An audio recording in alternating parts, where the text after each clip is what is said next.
Black Lives Matter isn't simply a slogan, it's a political party. In fact, it's the most powerful political party in this country. In less than a month of mostly peaceful riots, Black Lives Matter has gotten both political parties and almost every single corporation and university in America to support and endorse their agenda and to send them money.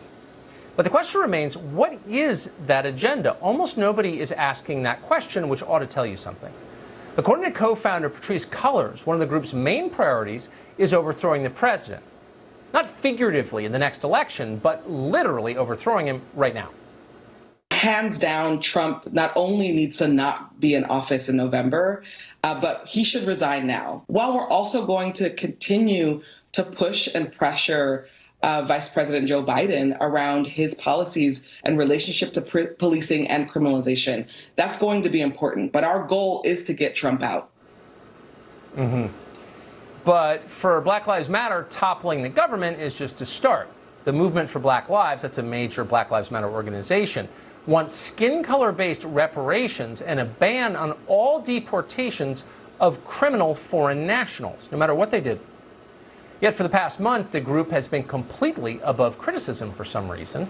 Larry Elder is a radio show host in Los Angeles, one of our favorite guests. We're always happy when he can come on.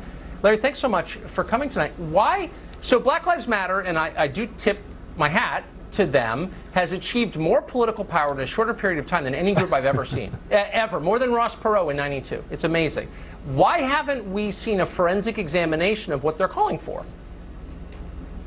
It is pretty impressive how powerful they've become. And if you look at some of the written demands that they've made over the past few years, it's pretty clear this is all about transferring property from white people to black people. It's the same premise as is reparations, the extraction of property and money from people who were never slave owners to be given to people who were never slaves. The whole thing is ridiculous. You know, right now we're working on a vaccine for the coronavirus, Tucker. Let's suppose they came up with a vaccine to get rid of racism in America. Will we still have 70% of black kids being raised outside of without fathers? Will we still have a 50% urban high school dropout rate in some cities? Would there still be 25% of young black men having criminal records? If that is true, then the elimination of white racism is not going to solve the problem, and we're going to always be searching for elusive solutions if that's the goal. The problem is the proliferation of children having children of unwed fathers in our homes. 70% of black kids are now raised without fathers, and Barack Obama once said a kid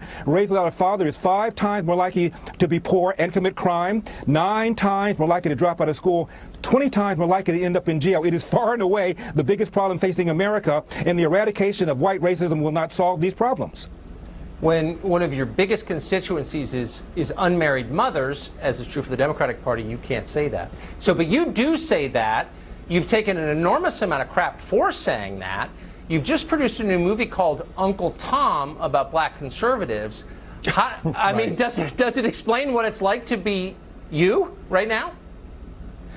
Well, the movie is about what happens when you are black and you dare to suggest maybe, just maybe, we ought not align ourselves with a party that's anti-school choice. Maybe, just maybe, we ought not align ourselves with a party that's a party of porous borders because unskilled illegal aliens compete for jobs that would otherwise be held by unskilled black and brown people and puts downward pressure on their wages. Maybe, just maybe, we ought to rethink our allegiance to the party of Roe v. Wade when 25% of abortions are performed in this country on black females. So black conservatives like Thomas Sowell, Candace Owens, Shelby Steele, and others in my film simply raise these questions, and rather than this igniting a healthy debate within the black community about which is the best policies that can advance the black community, people like that are shunted, shouted down, maligned as self-loathers and Uncle Toms, and as a result, a healthy debate does not take place. The movie's not mad. I'm not angry at these people. Frankly, I feel sorry for them because we're not having a debate about whether or not we ought to be rethinking our assumption, our allegiance to the Democratic Party. It is hurting the black community, hurting the very black people that people like Black Lives Matter